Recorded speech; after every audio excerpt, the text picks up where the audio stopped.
Verdade, imparcialidade. Começa agora o programa A Hora da Verdade. A apresentação: Carlos Frederico Gomes. Olá, amigos, nós estamos iniciando mais um programa A Hora da Verdade na sua TV+, canal 15 da Multiplay, e na sua TV Litoral, canal 5 da NET. Eu queria, antes de começar...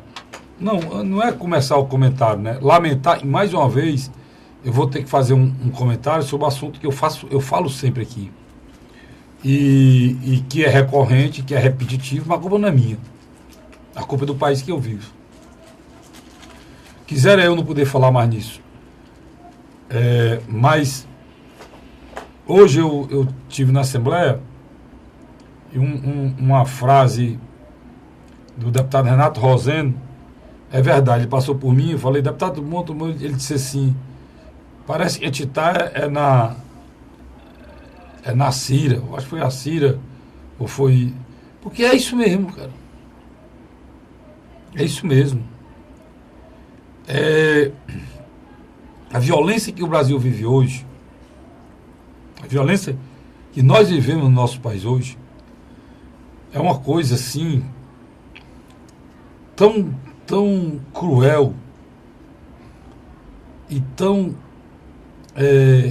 deprimente, que leva o cidadão brasileiro hoje a ser um ser humano triste. O brasileiro já foi considerado o povo mais alegre do mundo. Foi feita uma pesquisa bem pouco tempo atrás, acho que esse ano ainda, na Europa, e o brasileiro saiu entre os pesquisados um povo triste. Dos povos que foram pesquisados nessa pesquisa, o povo brasileiro foi identificado como um povo triste lá embaixo. Mas não é para menos, não. Diante das dificuldades que você, que eu, todo cidadão brasileiro vive todo dia. Mas a maior e a pior delas é você ser cobrado como um cidadão, desde a hora que acorda até a hora que vai dormir, num país que quem comanda é vagabundo. Isso é um contrassenso fora do normal. Como é que você é cobrado como cidadão, em tudo como cidadão, e só quem tem direito é vagabundo? Você está entendendo como é que é o negócio? Deixa eu lhe explicar. Você, com tudo que você consome nesse país, diferente dos outros países, você paga imposto. E nos outros países você paga imposto quando você faz uma compra de alguns produtos. Aí você paga... Da Espanha, você paga o IVA, né? Um imposto de valor agregado em cima do produto que você compra. E aí, Cássio, mas você não paga mais nada, irmão. Aqui não. Aqui, se o cara ganhar R$2.000, ele paga imposto de renda na fonte.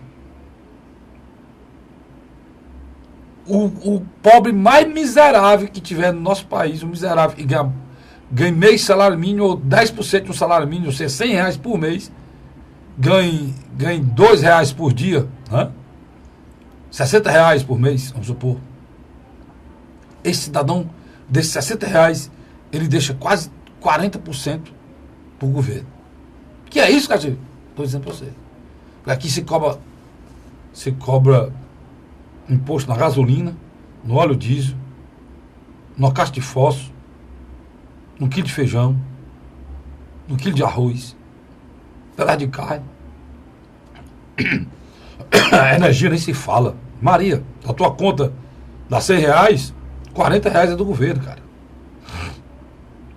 Então, nós somos cobrados por ser cidadão brasileiro, da hora que a gente acorda, a hora que a gente vai dormir. Mas nós somos comandados pelo crime organizado. Nós somos comandados pelo crime organizado da política. E nós somos comandados pelo crime organizado da bandidagem. E o crime organizado da política está perdendo para o crime organizado da bandidagem. Está perdendo não, já perdeu há muito tempo. E no meio desse crime organizado estamos nós. Que somos, pelo crime organizado da política, obrigados a tirar 40% de tudo que a gente ganha para entregar para eles. E pelo crime organizado da bandidagem, nós somos cobrados o resto que a gente tem. E lá mais grave, quando a gente não dá, eles tomam a nossa vida. Eu estou cansado de falar sobre isso. Mas eu vou continuar falando porque próximo ano é eleição. Nós estamos praticamente a 2 meses do término do ano. 2 meses não. 1 mês e 15 dias do término do ano. Exatamente 1 mês e 15 dias. Você está me vendo hoje, quinta-feira, exatamente 1 mês e 15 dias.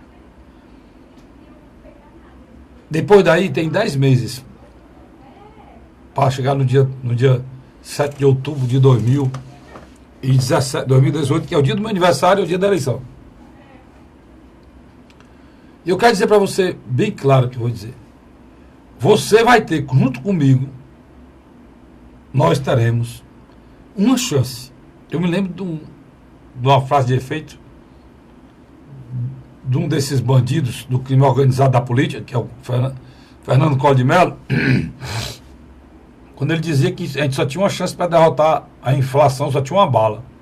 A bala dele não saiu nem do cano, enganchou para derrotar a inflação. Derrotou foi o povo brasileiro e ele mesmo,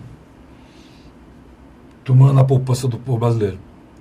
Pois já naquele tempo dizia isso, mas o que eu estou passando para você é sério. Nós só temos uma chance de vencer essa bandidagem, essas duas bandidagens que existem no nosso país. Você como cidadão, que é governado por bandido e explorado por o crime organizado, você só tem essa chance no dia 7 de outubro do próximo ano. Só que você tem que entender que você não pode se preocupar com os outros. Você tem só que fazer a sua parte. E ter a responsabilidade que o que você vai fazer é tão sério que pode garantir ou não a vida de um filho seu voltando da escola, a sua vida parando no sinal, a possibilidade de você ir ou não a um restaurante para não ser assaltado, como foi assaltado agora um grande restaurante de Fortaleza, um dos mais caros de Fortaleza, foi assaltado meia-noite, todos os clientes rebolados no chão, levaram tudo que eles tinham, humilhado, pisado, apanharam. Você tem que ver se você pode viver num país em que você possa se pôr na praça para não ser surpreendido por um arrastão, como houve agora aqui na Santos Dumont, uma das praças mais bonitas e emblemáticas daqui, que ali é a SEAT ali, Santos Dumont, quase com o Rio Barbosa. Então, irmão, você tem que entender que essa chance de você mudar muita coisa. A juventude do nosso país tem uma chance. Não está sendo morta fora e dentro de onde escolar, arrastada para morrer, ou arrastada de dentro de uma entidade de socialização, de ressocialização, arrancado e morto, ou mataram 4 essa semana.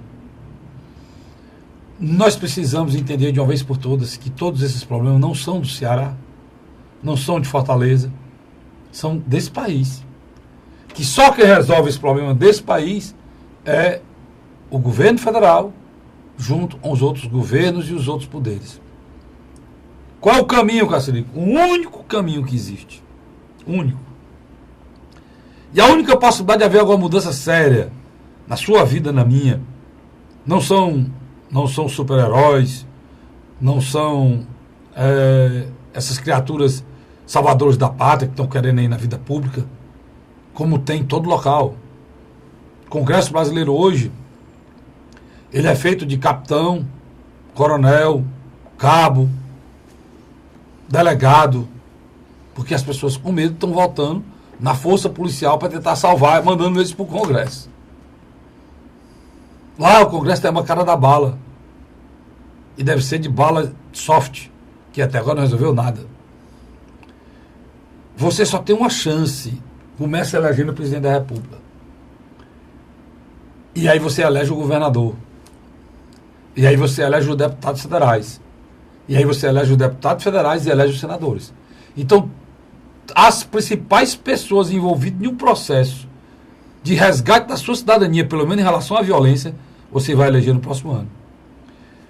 A única solução, para encerrar esse comentário, a questão da violência do nosso país. Primeiro, o presidente da República assume o governo, ou melhor, antes de assumir o governo, os candidatos a presidente teriam que ter, para você escolher, ter no seu programa de governo a preocupação diária com a violência. Como tem o governador Camilo Santana, que até mesmo para entregar um batalhão cavalo mental, que o contingente da Parangaba, ele vai lá.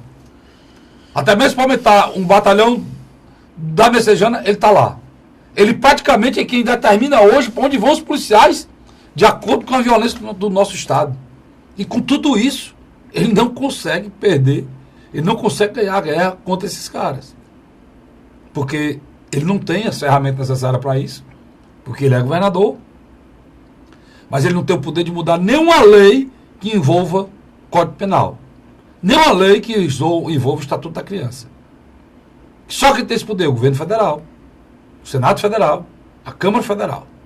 Então, você tem a chance de mudar a Câmara Federal toda, 2/3 do Senado, todos os governadores do Brasil e o presidente da República.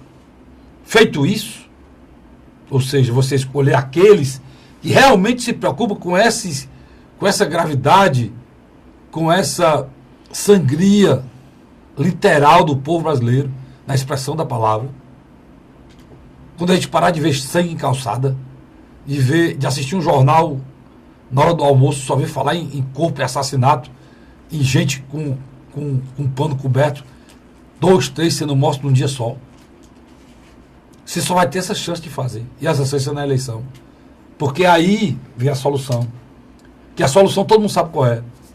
Esse novo presidente, com a força do voto popular e o peso de quem manda num país, num Estado democrático de direito, é o povo.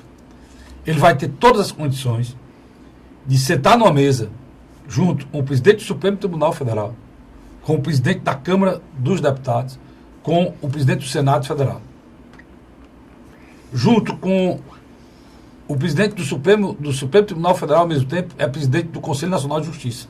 Tem que se lembrar isso. Junto com o ministro do Exército, o ministro da Marinha, o ministro da Aeronáutica, fundamentais, e o ministro da Justiça. Esse é o primeiro bloco. Todas essas pessoas juntas irão fazer um plano nacional de segurança, fechando fronteira, identificando todas as pessoas que fazem parte do crime organizado nesse país. Todos. Depois de identificá-los, e isso só será feito com a participação dos governadores e dos secretários de segurança pública de cada estado, nessa mesma reunião, junto com todos esses que estão aqui, e todos os prefeitos de capitais, e representantes dos outros prefeitos do país, numa ação conjunta, todo mundo atacando a mesma coisa, no desmantelamento dessas organizações, no resgate da população jovem, no resgate das pessoas e dando a ela liberdade que ela não precisa fazer parte nem daquela outra facção. Junto com isso, vai ao maior sistema de construção de presídio do Brasil. Junto com isso, vai ao maior sistema de contratação de policiais, militares e civis do Brasil. Junto com isso, vai a maior estrutura educacional que o país já viu. Junto com isso, vai a maior estrutura de organização social, de apoio a CAPES, a doente, a drogado e a criança e adolescente que o país já viu. Se a gente conseguir que alguém prometa isso seja feito, pode ser que daqui 10 anos nós tenhamos paz. Olhe como é que está o nosso país. Isso aqui que eu disse, todo mundo sabe. Não tem nenhuma novidade. É possível ser feito? É. Se tiver um presidente da República com vontade política de fazer. Por que ele, Castilho? Porque ele é que tem força no Congresso. Ele é que tem força no Supremo. Ele é quem comanda as Forças Armadas. E ele é que vai ter força sobre os governadores. Por que ele tem tudo isso? Porque ele será eleito com o seu voto. E você vai dar a ele todas as condições, no início de um governo, de partir para essa decisão. Então, nós não temos que resolver nada agora. Esse governo está aí, está no orçamento desse ano 1 bilhão para a segurança pública. Sabe quanto foi contingenciado? 700 milhões. O governo só gastou 300 milhões. Esse governo daí. Então, dessa mata, né, Luiz? 300 milhões para quantos estados? Dessa mata, não espere coelho, né? Não sai nada daí. Já trazendo o Luiz para a conversa. Quando, eu me lembro... A gente, Luiz, nós temos responsabilidade. Você e eu. Você que é um cara que faz opinião nas redes sociais, e aqui comigo no programa Hora da Verdade, comigo no programa Pela Ordem, você participa quase sempre, nos outros participações que você faz em vários outros programas de televisão. E a Marilac escreve bem, né? E a Marilac, a dona Marilac, sua esposa, escreve por você, que escreve muito bem. Muito bem. Então, dona Marilac, você e eu, nós precisamos falar mais sobre isso, Luiz. Cara, Frederico, nos anos 90, no segundo mandato do Brizola, eu me lembro que ele sempre dizia, é muito interessante, me culpam pelo caos da segurança pública do meu estado. Mas como é que essas armas entram no Rio de Janeiro? Elas entram pelas Falava fronteiras. a verdade. As fronteiras.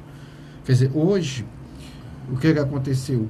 Cidades como Rio e São Paulo diminuíram a mortalidade por 100 mil habitantes. Diminuíram. E nos últimos 10 anos, onde foi que a mortalidade cresceu? No Nordeste, por causa da pobreza, da vulnerabilidade.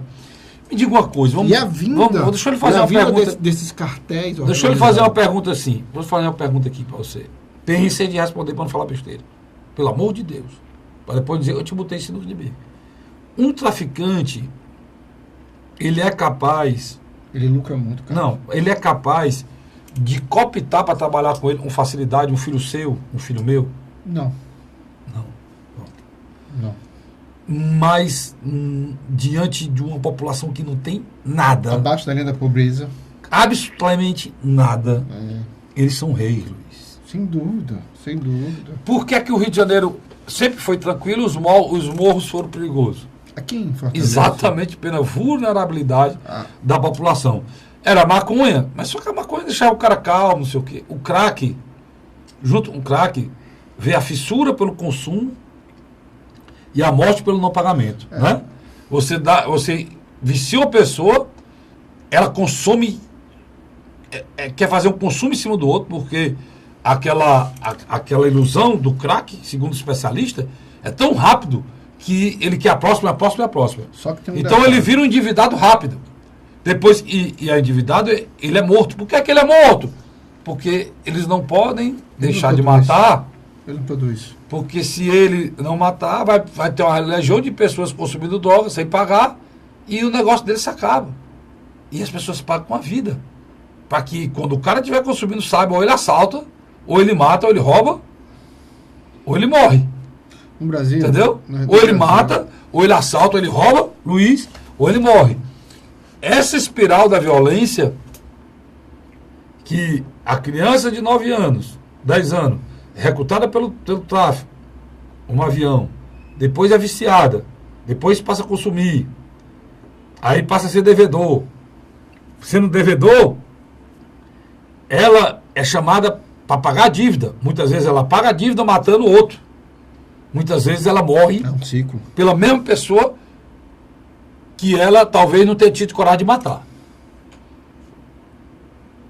Quando eles enxergam que estão sem saída, que saem e passam a estudar, eles são arrancados do mundo escolar, como foram 3 aqui, na periferia aqui de Fortaleza, Paraipaba, e foram mortos.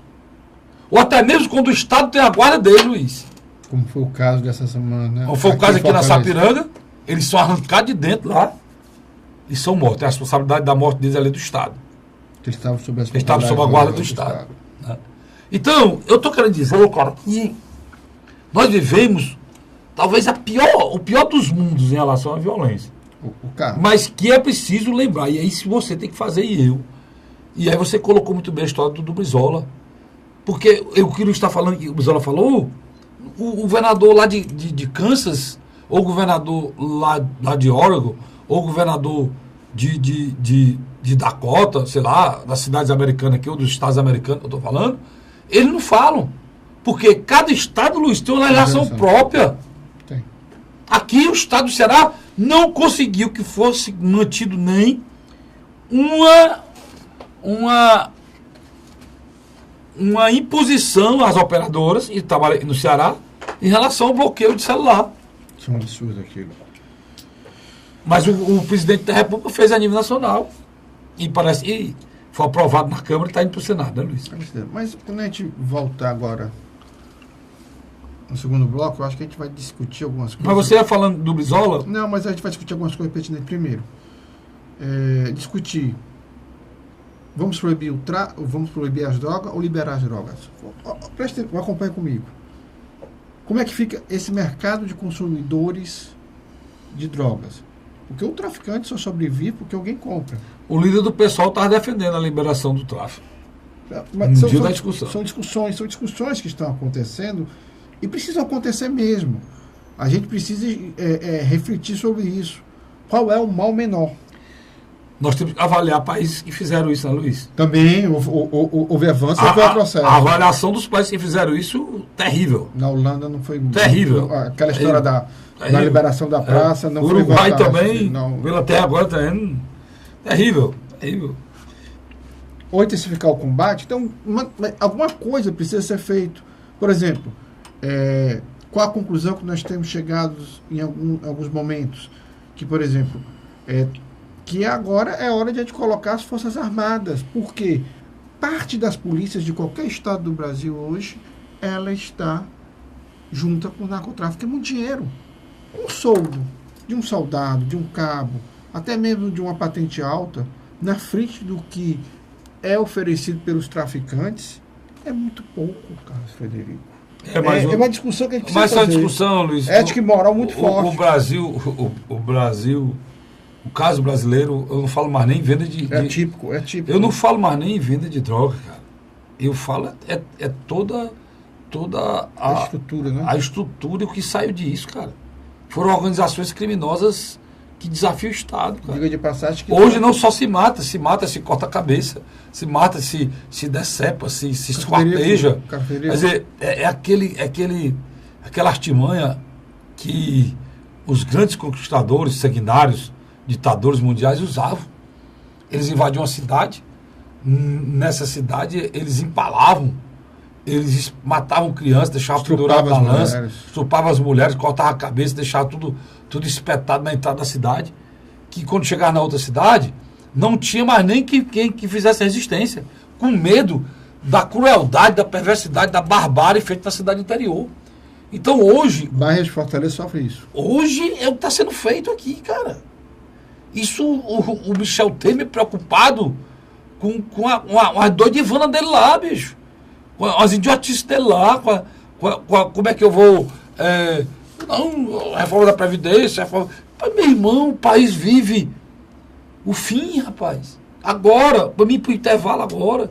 O estado como São Paulo, que tem colegas meus... E o estado de saúde dos policiais brasileiros e cearenses. O estado de saúde. Tudo doente.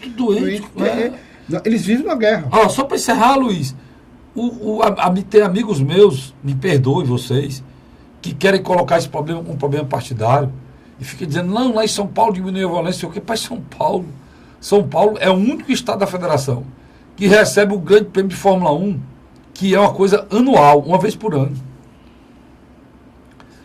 Houve 3 assaltos a 3 equipes diferentes no grande prêmio de Fórmula 1 esse ano. Tudo com arma em punho. Teve tiro, atiraram na van da Mercedes. Só não teve uma tragédia porque o carro era prova de bala e o cara estava atirando com a pistola. Assaltaram no último dia a McLaren. E eles disseram, vamos embora daqui antes que morra alguém.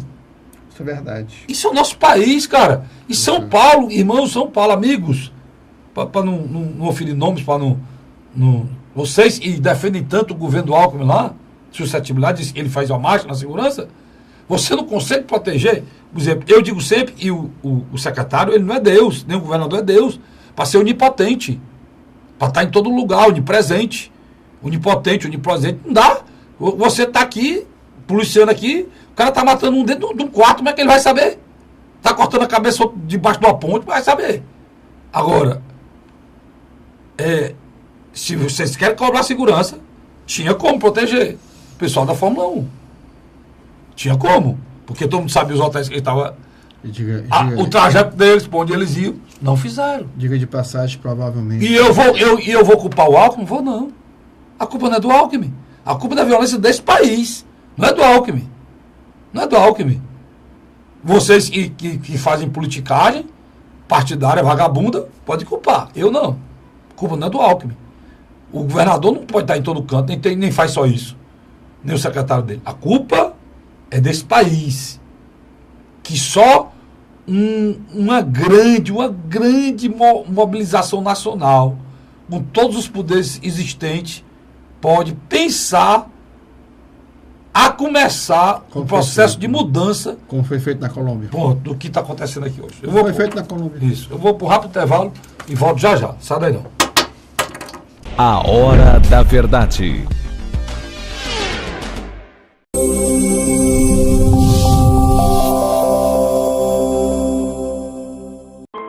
A Assembleia Legislativa começou a campanha Ceará Sem Drogas. A discussão vai ser levada para todo o estado, prevenindo a população e buscando soluções para resolver o problema. Participe da campanha. Juntos ficamos mais fortes para combater essa verdadeira tragédia que destrói famílias, futuro e muitas vezes a própria vida. Ceará Sem Drogas, uma luta de todos nós. Assembleia Legislativa do Estado do Ceará. José de Arimanteia, Uruoca. Acordo 8 horas, 9 horas, aí carrego o carro e vou lá pegar água. Aí sai distribuindo os comércios.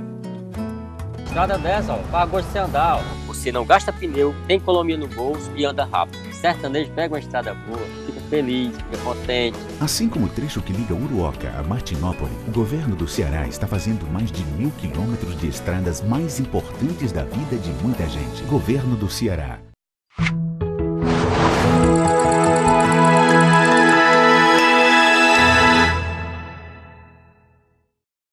A Hora da Verdade. Estamos de volta agora com o segundo bloco do nosso programa A Hora da Verdade, na sua TV+, canal 15 da Multiplay, e na sua TV Litoral, canal 5. Né?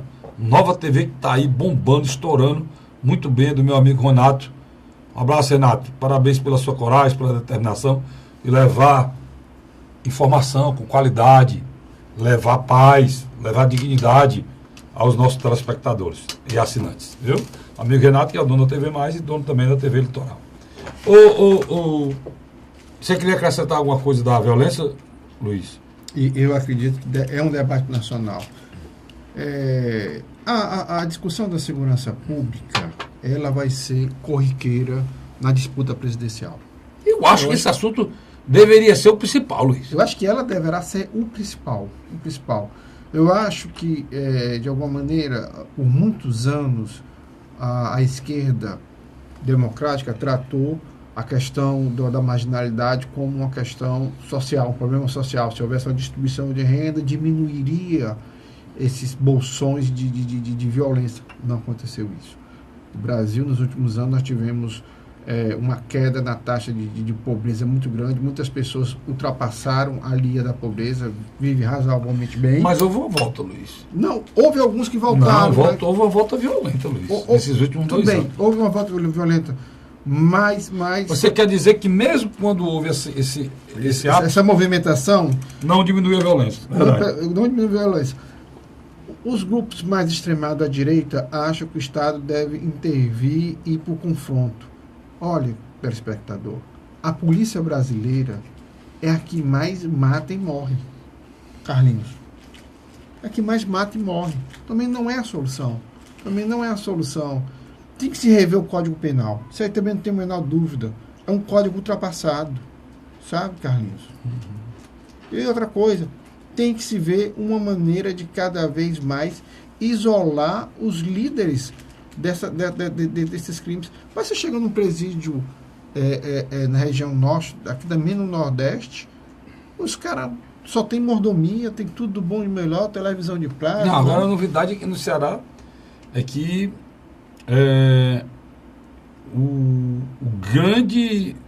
a prostituição dentro do presídio, né? As mulheres estão se cadastrando como união estável e estão frequentando os presídios de prostituição, varando os presídios do Ceará. Aí. Agora, só para finalizar, eu vejo tanto o governador Camilo Santana empenhado em resolver esse problema. Ele está empenhado. Algumas pessoas gostam de falar que ele é o principal responsável, que ele perdeu essa guerra. O Camilo Santana não perdeu essa guerra. O Brasil perdeu essa guerra. Não é Camilo Santana. O Brasil perdeu essa Camilo guerra. Santana? Não é, quer dizer, se os adversários do Camilo Santana quiserem botar 4 mil mortos, tira os 4 mil do Brasil. Tira os 4 mil. Ainda sobram 56 mil mortos. Se tivesse 4 mil mortos no Ceará e o resto do país somasse os outros do país desse 10 mil, aí eu dizia nada. São 4 mil mortos no Ceará e some o resto. Para você somar os mortos do Brasil, falta 56 mil ainda, meu chefe. Não é o problema do Ceará, é o problema do Brasil todo. É o problema do Brasil todo. Brasil todo. E eu acho que o secretário André Costa, ele está fazendo um bom trabalho, sim. Eu acho que, de alguma maneira, ele está indo para o enfrentamento dessas organizações criminosas. Eu acho que não depende só do Estado do Ceará. Eu acho que tem que fazer toda a reformulação de leis e de combate ao narcotráfico a nível nacional. É isso. Eu acho que e unificação das polícias, viu, Carlos Frederico? Esse aí é um dos fatores, mas a coisa... Eu acho que as coisas principais, como eu disse aqui, basicamente deixa feito, mas uma das coisas principais que tem tudo a ver com a violência é você parar. Você não permite mais que a nossa juventude seja mas isso não é para fazer esses programinha para inglês ver, não, Luiz. Não, é uma ONU, ONG, não sei o que, ONG, nem isso não, cara. Não, é fazer como já o Lula aqui, para os partidários do PT, é fazer como o Lula fez em relação à questão da universalização do acesso à energia. Um programa sério que universalize. Todo mundo no país tenha direito à energia como tem hoje. Problema da água no Nordeste, cisterna de placa. É necessário fazer milhões de cisternas. Foram feitas 10 mil, 50 mil, 100 mil? Não. Foram feitas milhões de cisternas. A questão da nossa criança e adolescente e juventude tem que ser encarada com verba suficiente para que todos, sem exceção de nenhum brasileiro, adolescente, juvenil, esteja no meio da rua, esteja fora da sala de aula. Isso feito de uma maneira com prioridade. Não tem dinheiro, é mentira. Mentira, pai. Quantos bilhões agora? Só para finalizar. Só para encerrar o assunto. Não, quantos bilhões, Luiz? Eu estou nesses 3 anos aqui de Lava Jato. Quantos bilhões foram desviados desse país? Que 10%, 15% do que foi roubado, que a gente tomou conhecimento, já resolveu o problema da educação do país. Sem dúvida. 1 trilhão de reais é transferido anualmente para esses vagabundos que especulam aqui no Brasil. Essa banca internacional que especula no Brasil. 1 trilhão. Rapaz, faça um projeto aí, pode fazer um projeto para absorver as crianças e adolescentes de vulnerabilidade do Brasil. Se quiserem, vocês tiram todo eles. E não chega mais, você não vai dar mais a possibilidade do traficante aliciar essas crianças. Aí você começa a resolver o problema. Porque você começa a resolver o problema, Luiz.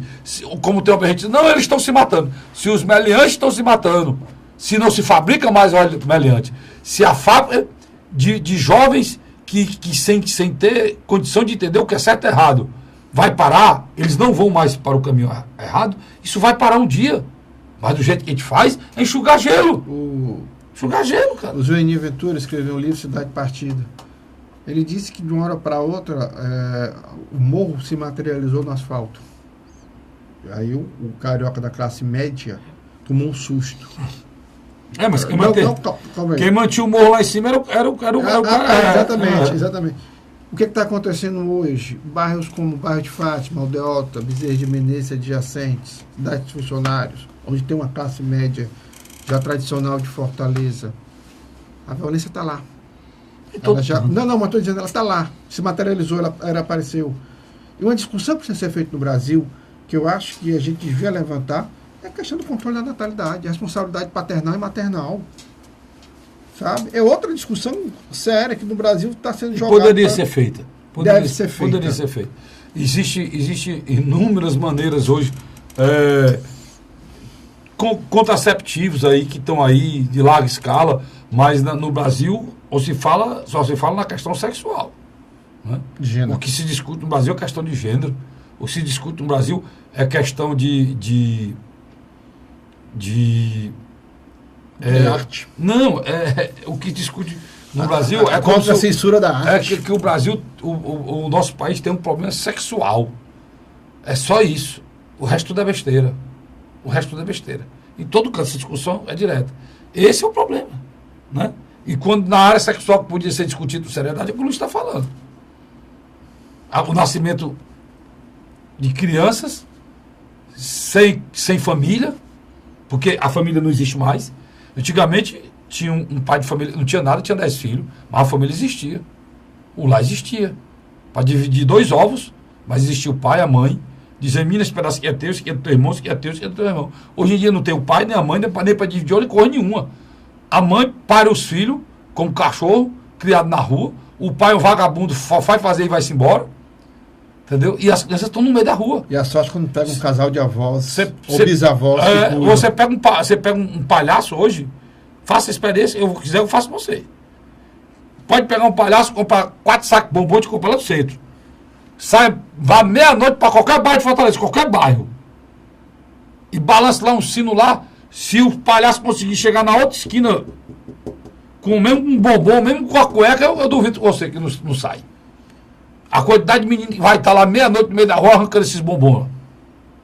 Tudo no meio da rua, Luiz. Você vai esperar o quê? Que eles sejam o quê? Vão ser engenheiros, jornalistas, sociólogos como o Luiz? Vão ser advogados? Não, advogados. Vão ser doutores, médicos? Não tem condição. A gente exige demais do nosso povo. Se você fizer uma avaliação nua e crua, Luiz, na verdade, cara, Deus é brasileiro, porque era para estar muito pior. É muito grave, cara, a situação. Né? Vamos lá, Carlinhos. Vamos mudar de assunto aqui. Luiz, tomou conta do noticiário essa semana, foi uma declaração do senador Tasso Gereissati, depois que ele perdeu o comando do PSDB. Perdeu o comando do PSDB, parece que ele chegou aqui meio chateado em Jururu. Eu estava lá. E resolveu, você estava lá, você mandou inclusive uma foto para mim de lá. E lá no discurso... Na Câmara Municipal. Lá na Câmara Municipal, na convenção do PSDB, ele resolveu gratuitamente fazer uma foto ao governador Camilo. Né? Que eu achei de péssimo mau gosto, por sinal. O governador Tasso Gereissati basicamente disse o seguinte, que o Camilo era um homem que pau-mandado de uma oligarquia, e no final, dos Ferreira Gomes. Só um detalhe. Pois não. 2 semanas atrás ele disse que não seria candidato ao governo do Estado. Vinha com muita simpatia a administração de Camilo Santana, na qual ele achava que Camilo tinha um modelo gerencial muito mais próximo de um PSDB do que de um Partido dos Trabalhadores. Você já foi melhor comigo. Eu pensava que tinha sido lá atrás, e ele disse que tinha um jeito tucano, mas ele disse, já foi semana passada, é isso? Atrasada. Foi semana atrasada? Quando ele desistiu até mesmo da candidatura, de uma provável candidatura dele a um 4º mandato, que ele disse que não tinha nenhum interesse. Quer dizer, todos os analistas políticos do Estado do Ceará acreditavam num grande consenso, um grande pacto pelo Ceará. Mesmo alguns grupos não estando no palanque de Camilo Santana, mantendo uma certa relação de neutralidade. Mas me parece-me que na última sexta-feira, dia 9 de novembro, isso literalmente não existe mais, né? Acho que foi criado um novo palanque do ódio, né? Eu tive a preocupação de botar aqui, ó. Ele chamou que o governador era para mandar de uma oligarquia. Eu botei aqui para especificar o que é oligarquia, para vocês poderem entender, vocês todos sabem, mas só acho que o governador e o ex-senador esqueceu o que é. Regime político em que o poder é exercido por um pequeno grupo de pessoas pertencente ao mesmo partido, classe ou família. Na ciência política, a oligarquia é uma forma de governo em que o poder político está concentrado num pequeno número de pertencentes da mesma família, do mesmo partido político ou de grupo econômico ou corporação. Está explicado? É verdade. É por aí Explicado. mesmo. Então vamos lá. Tinha que mexer comigo, né, Luiz? Eu não queria que mexesse, mas tinha que mexer. E, por exemplo, a família que o Tasso disse que era oligarquia, eu faço parte dela. Sendo os primos pobres, mas faço parte. A minha família é Ferreira Gomes, né? Eu não faço parte do staff do governo, nunca ocupei nenhum cargo do governo, nunca participei de governo nem de si, nem nunca me ajudaram politicamente em nada, nem eu não devo nada a nenhum deles, muito pelo contrário, né? Eu disse aqui, se eu tivesse dado um empurrão em mim, era para me descer, não para subir. Então, mas fico bem à vontade para falar o que eu vou dizer aqui agora.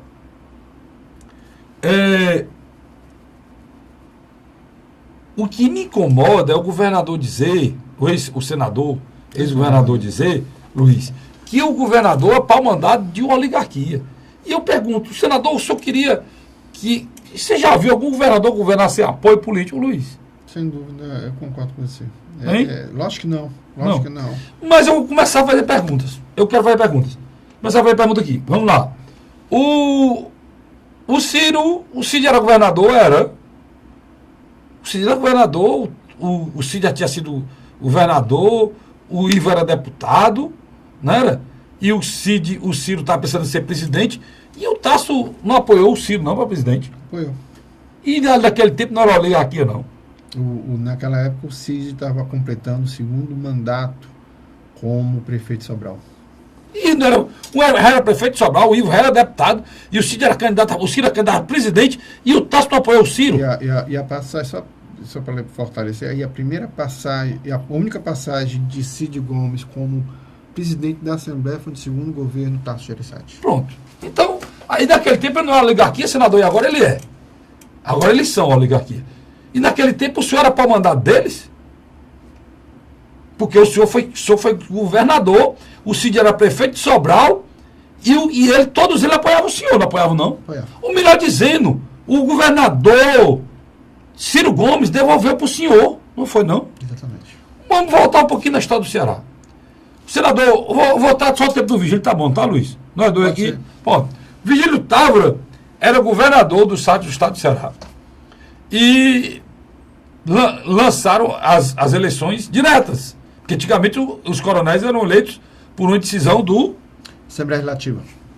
Que era indicação do presidente da República. Pronto.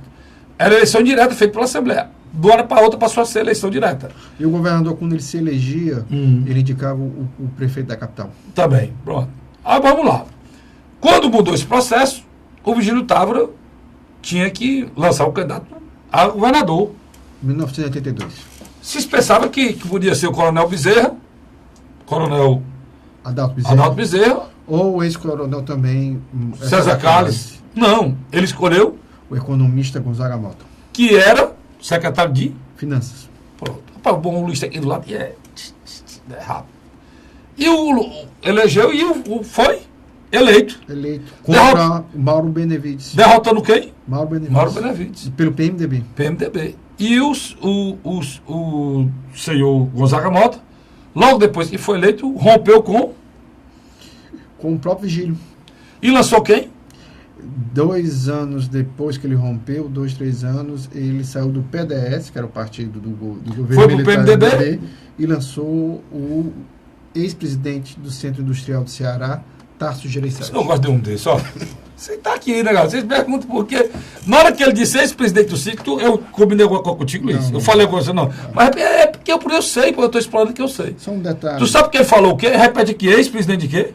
Do Centro Industrial do Ceará. Então, naquele momento, saía da oligarquia dos coronéis, do Vigílio Távora, e passava para que a oligarquia o quê? Dos empresários. Econômica, dos empresários. Só um detalhe, o pai do Tasso Gereissati foi... Carlos Gereissati foi senador da República. Para completar, o Luiz está me lembrando, de família política passando do ponto, o Tasso é filho de um senador. Carlos Gereissati. Por esse motivo, talvez ele tenha sido chamado para ser político. E a oligarquia do SIC elegeu Tasso, que foi eleito governador. E naquele tempo, A Assembleia não tinha nem Assembleia. Tinha um bocado de palhaço lá. Me perdoe, senador, mas era. Porque o que o senhor dizia era lei e acabou-se. Quem não concordou com o senhor, virou contra. E os outros não eram deputados, eram pau-mandados. E o senhor ficou com um problema sério na Assembleia com a minoria. Minoria, no primeiro mandato. Primeiro mandato, a minoria. De 87 a 90. O resto tudo era pau-mandado. Inclusive o líder do senhor, um dos pau-mandados era Ciro Gomes, que é líder do seu governo. Estou mentindo isso? Não. Se tiver qualquer coisa errada aqui, me diga. O senhor terminou o seu mandato. Quando o senhor ia,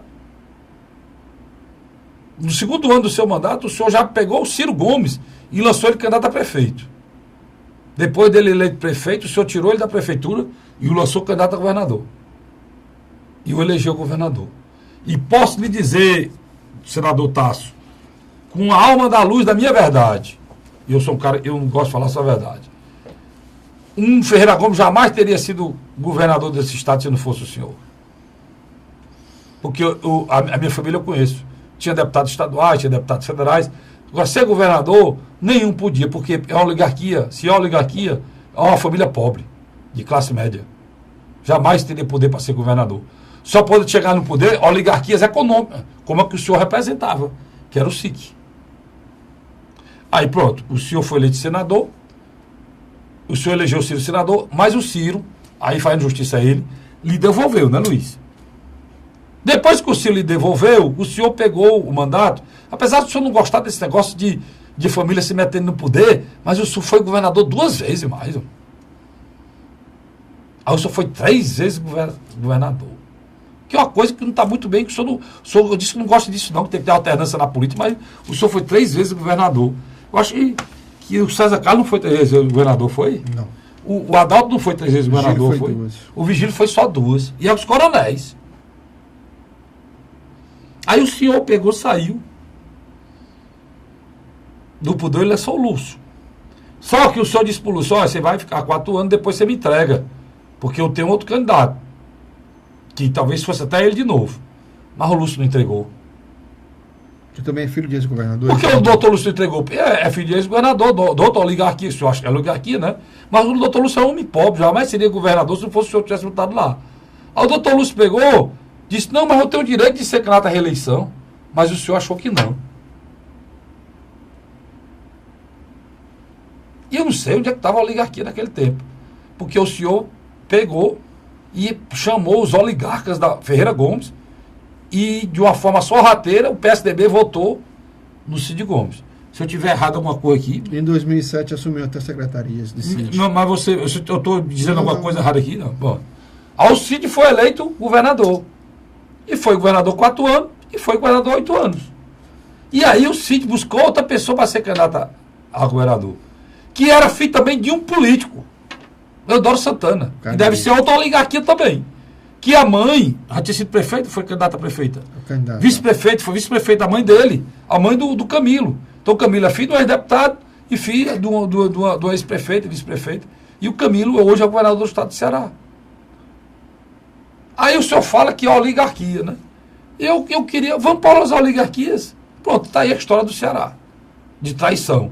Nessa história todinha, ou seja, o Vigílio foi traído pelo Gonzaga Mota, que traiu o Vigílio e lançou o Tasso, e o Tasso traiu o Gonzaga Mota e lançou o Ciro.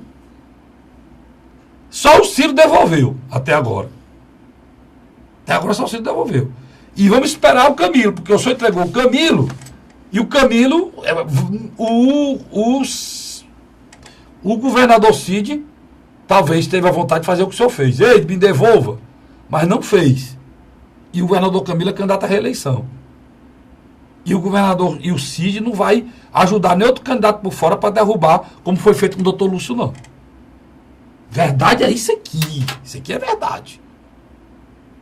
Nua e crua da política do estado de Ceará. Aí o senhor fala em família, em oligarquia. Vamos para as famílias? Bora lá. Rodrigo Oliveira, filho do presidente do Senado, Eunício Oliveira, é candidato a deputado federal. Novo, entrando agora. Antônio José, secretário da 6, Fortaleza, vai disputar a vaga do pai. Quem é o pai? Zezinho Albuquerque. O irmão dele é prefeito de Massapê. Família. Morando Bictorga, vice-prefeito de Fortaleza. Deve concorrer a deputado federal Mociá Targa. Mociá, Luiz? Mociá Torga, filho de quem? Filho do Morando Bictorga. Guilherme Landim, figura finíssima, espetacular, médico, o maior prefeito da história do Ceará para mim. O trabalho dele foi tão bom como de educação lá em Brejo Santos, que a Globo foi obrigada a fazer uma reportagem sobre o trabalho dele lá, essa semana. Pois é. É filho de quem? Deputado Hélio Landim. Filha de ex-deputada e a mulher. A Gislaine, ex-prefeita e ex-deputada. O Hilo Neto, filho do deputado estadual, ex-prefeito de Iguatu, Agenor Neto. É candidato. O Agenor Neto é filho de quem, Luiz? Do Hilo. Que foi deputado estadual. Foi deputado estadual. É. O Pedro Bezerra Jeromel é filho de quem? Do Arnon Bezerra. Arnon Bezerra é pai de quem? Dos Bezerra lá de Adalto Bezerra, Humberto Bezerra, que era o irmão e era tudo político. O Adalto, Humberto, teve outro Orlando Bezerra, foi deputado federal. Aí parou nada, o Cid Gomes. Cid Gomes é filho do Zé Euclide, foi prefeito, e é irmão do Ciro Gomes, que já foi deputado, e irmão do Ivo, que é prefeito de Sobral agora. Hoje só tem o Ivo deles, que está na política. Os outros dois. Gomes pode ser os outros, não, tem 3 querendo ser. O Ciro a presidente, o Cid a senador e a Lia querem ser estadual. Camilo Santana, filho do governador, já disse para vocês, né? E o tio. O Domingos Neto, deputado federal, filho de Domingos Filho. Ex-prefeito. Ex-prefeito, deputado estadual. Ex-presidente da vice-governador do estado. Né? E a esposa dele, ex-prefeito de Itauá 2 vezes. Sérgio Aguiar é filho do Chico Aguiar. Que é ex-governador. Que é ex-vice-governador e deputado da presidência da Assembleia. Mas o Chico Aguiar é filho do Murilo Aguiar, foi deputado lá atrás. Não, o Chico foi governador também. Pois é, e foi governador, e filho do Murilo Aguiar foi deputado. E o Serginho é o marido da Mônica. A Mônica é prefeito de Camusim. É conselheiro do TCE. O Gônio Arruda é filho do Esmeralda Arruda, foi prefeito. A mulher do Esmeralda Arruda foi prefeita. Sobrinho do Vicente Arruda. Pronto, o Renan Colares é filho do meu amigo deputado Fernando Hugo. O Igor Aguaçu Filho é filho do Aguaçu. O Bruno Gonçalves é filho do Ocilon. Tem o Bruno Pedrosa também. Que é marido da Marta. A Marta, que é vereadora de Fortaleza. Que hoje é secretária. Que é secretária. O próprio Bruno Pedrosa. Bruno Pedrosa é filho de quem? Do Pedrosa. Agora o primeiro não. Foi deputado estadual por 2 mandatos. Se quer mais, eu passo o dia todo falando aqui. Tem mais gente. Tem muito mais gente. Vamos lá. Porque nós estamos esquecendo muita gente. A memória da gente mas é por todo canto. Se você for ver, tá aí o deputado Sarto, o irmão dele. O Pídio é vereador de Fortaleza. Estou olhando aqui na bancada. Estou olhando aqui de um por um aqui na bancada. A deputada que é filha do Roberto Pessoa. Sem dúvida. Deputada estadual, filha do Roberto Pessoa, que foi deputado estadual, deputado federal, prefeito de Maracanaú. A própria família do Heitor Ferro é tradicional no interior. O meu amigo, deputado Júlio César, o pai dele foi prefeito de Maracanaú. Estou falando que eu estou em Maracanaú. Se você for para Caucásia, tem Gerardo Arruda, Inês Arruda, a Fernanda Pessoa, filho do Roberto Pessoa, é deputado estadual, e o outro é vice-prefeito de Maracanaú, foi prefeito de Maracanaú. Se tu for para... Tem os Arruda de Caucaia. Os Arruda lá de Caucaia, é Gislândia, é a Inês, é o filho e o pai, o Gerardo Arruda. Vamos mais, vamos espalhando por aí, meu irmão. É só o que tem. Então, senador, fala oligarquia não. O senhor quer oligarquia? Qual oligarquia? A oligarquia familiar é para o Camilo Santana escolher qual desse que eu falei aqui. Porque tudo é oligarquia. O senhor quer escolher a oligarquia econômica que quebrou o BEC? Os empresários que eram ligados ao senhor que quebraram o BEC? E o senhor foi obrigado a vender o BEC? A oligarquia econômica, né, Luiz? Quebrou o BEC? Então, meu irmão, essas coisas inaceitáveis, cara. A palavra é um bicho forte. É uma questão... Por outro lado, o senhor Ciro Gomes não pode falar que o Tasso é dono da Jangadeiro, é dono da outra lá de Sobral, é dono do SBT. O Tasso é dono do SBT, é dono da Jangadeiro e é dono daquela lá de Sobral. Nordeste TV, SBT e Jangadeiro. O Tribunal do Ceará. A SBT é ligado a Bandeirantes, a Band é transmitida por ele, o SBT é transmitido por ele e a Jangadeiro é tudo transmitido por ele. Né? Aí você vem, tem a Rádio Jangadeiro, né? E a Tribuna Band News, que é dele também. Né? E a Rádio Jangadeiro, Tribuna Band News, e ele tem a logomarca da Tribuna do Ceará. Pronto, e a Tribuna do Ceará, tudo isso. Aí essa é uma parte que manda na comunicação do Ceará. Quem é a outra parte? É a mulher dele. Grupo Verdes Mares. É o Grupo Verdes Mares. É a mulher do Tasso. Canal 10 e TV Verdes Mares. Só sobrou mesmo aqui a TV Mais que eu faço aqui com a gente e o Grupo de Comunicação da Rádio Cidade, que eu faço programa lá na Rádio Cidade. Aí que é o quê? A maior rede de shopping do Brasil é do Tasso. A Oi, de comunicação, do irmão dele. Foi vendido na época da privatização por R$1. Cara, meu irmão. Agora, o seu Ciro Gomes sabia de tudo isso quando teve o apoio dele. Pode falar nada. Falar coisa nenhuma, sabia de tudo isso. Então, vocês falaram um do outro, das coisas que a gente já sabe, isso aí não leva em consideração não, cara. Isso está errado. Vocês estão errados.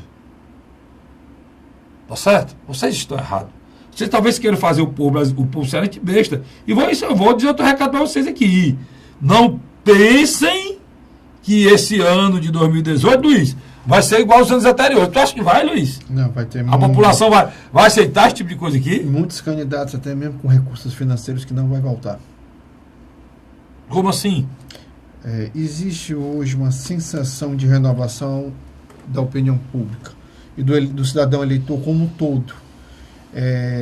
Políticos com mandato terão mais dificuldade do que políticos que estão se lançando pela primeira vez, em alguns aspectos. E vai ter candidatos escondendo sobrenome, viu? Vai ter candidatos escondendo sobrenome. Pois então essas coisas eu não dá para mim investir tipo de inverdade aqui, não. Eu não aceito, porque eu acho que vocês têm que elevar o debate do Ceará. Falar em oligarquia, se eu fosse relacionar aqui, eu ainda vou ter esse trabalho. Porque é quase todos, sem exceção de nenhum. Quase todos. É pai, filho, irmão, tudinho. E eu não estou dizendo que isso é errado, não. Não estou dizendo que eu estou dizendo que isso é errado. Viu, Luiz? Deixar bem claro. Porque do mesmo jeito que o senhor Tachira Sati é empresário e a filha dele toma conta hoje da maior fábrica de Coca-Cola do Brasil e a maior da América Latina, né? O senhor Tasso toma conta, entra toma conta, é filho do Tasso. É errado isso? Não. É filho de empresário? Ela tem seus méritos. Tem o mérito dela. Vocação. Trabalho. Vou lhe dar um exemplo claro. O Ciro Gomes e o Cid Gomes, em relação ao Zé Euclides, ao pai dele, meu tio, o Ciro Gomes e o Cid Gomes são muito mais capazes e foram muito mais além, são muito mais inteligentes que o pai. Talvez não, certeza absoluta, que em termos de caráter, dignidade e honradez, o pai era maior. Eles mesmo não concordaram, nem problema deles. Mas em termos de caráter, dignidade, honradez, seriedade e honestidade, o pai era maior do que eles. Muito maior. Né? Como o meu é 100 vezes maior do que eu. E de qualquer um desses que eu falei aqui, qualquer um. Eu sei que era meu pai. Eu não sei nem porque me disseram, ele me contou não, porque eu sei o que é que eu recebi na minha vida, quando ele terminou a vida pública, eu sei o que é que eu tenho, eu sei o que é que ele tinha e sei como é que ele terminou. Por isso eu sei que a honestidade, a probabilidade e a determinação dele na vida em manter na cabeça o que ele pensava, o que ele achava certo, ele aprendeu do pai dele. Agora, quero ver um exemplo claro, o Hélio Landim. O Hélio Landim morreu, não estava entre nós. Elegeu esse rapaz, filho dele. O que esse rapaz fez lá em Brejo Santo, cara, era para sair. Saiu na Veja, né? Reportagem na Veja sobre isso. Tem esse rapaz, é candidato a deputado estadual. Uma família rica. Aí não deve ser não, porque ele é uma família, oligarquia lá de Brejo Santo, deve ser não. Tem que ser, um desse é decente, um homem de bem. A mudança que ele fez lá em Brejo Santo foi espetacular, cara. Espetacular. A administração de Juazeiro hoje. Falei com esse rapaz uma vez só. Na época da discussão da vaquejada. Nem conheço, já bem claro. Nem o conheço, ele sabe que eu não conheço. Se ele me vê na rua, ele passa comigo e fala comigo. Falei com ele uma vez, entrevistei no rádio, mas o pai dele eu conhecia de longe também, nunca tinha amizade com o pai dele, na região não ando. Mas o pai dele era um entusiasta do que estava sendo feito lá. No dia que o pai dele recebeu a revista, Veja, Luiz, eu ia chamar ele para participar do programa aqui. Logo depois ele adoeceu. Né? Com a bactéria. Aquela bactéria e aquela meningite morreu. Mas umas semanas antes daquele fato eu conversei com ele, a revista Veja que ele tinha recebido. Nunca tive nem amizade, nunca me dei nem com ele. O deputado era muito fechado. Né? Não era de conversar muito com as pessoas. Mas não é uma família rica. Pois é. Mas eu estou dando exemplo de uma pessoa que fez uma mudança na educação de um município com administração pública, com gestão, cara. Aí, senador, fica difícil, né, cara? Eu que tenho, para mim, o Tasso é o exemplo de homem público do Ceará. É. Essa semana eu disse lá no meu programa no rádio, tudo que a gente vive aqui, em termos de avanço na educação, a gente deve ao Tasso e mudou a maneira de fazer gestão do Estado. Carlinhos. Mas, senador, cara, pelo amor de Deus, homem. Você não pode ser contra as coisas que o senhor era a favor. Vamos ao terceiro bloco e a gente vai fazer uma análise menos emocional e mais cauteloso do discurso. Mas acho que a gente já passou, foi dos blocos todos, né? Já passou, não tem. Já estamos terminando o programa, não tem mais como nem a gente fazer o intervalo aqui, porque a gente estava fazendo, não tem nada de emocional não, Luiz, eu tô relatando aqui a verdade. Eu sei, dos fatos políticos para que a gente possa, você, nosso telespectador, nosso assinante, possa, a partir da agora, ou como sempre fez, ou começa a fazer, avaliar as coisas como elas são, para poder tirar um raciocínio lógico e escolher um candidato, né, Luiz? Uma coisa, eu concordo com você. O cenário da política cearense, ela vai ter que se acomodar. Os políticos vão ter que medir suas palavras. Porque a população, Carlos Frederico, ela tem senso crítico. Sabe? Como a gente não tem mais tempo para conversar sobre isso, mas no próximo programa com certeza a gente vai conversar. Essa história de acusar fulano de tal pertencer a uma oligarquia, eu concordo com você, isso é papo furado. Em estados pobres, como no Nordeste e região Norte, é muito difícil. Tem. Muito difícil. Esse quadro aqui que eu fiz da Samira, Luiz, se a gente for para o Rio Grande do Norte é a mesma coisa. Sem dúvida. Se a gente for para Paraíba é a mesma coisa. Os alvos e os maias. Se a gente for lá para São Paulo, é a mesma porcaria. Quem é o presidente da Câmara? Rodrigo Maia, é filho de quem? De César Maia. Eu vou passar o dia todo falando, né? Então, você assinante, obrigado pela audiência. A gente volta na próxima semana, se Deus quiser. Até lá.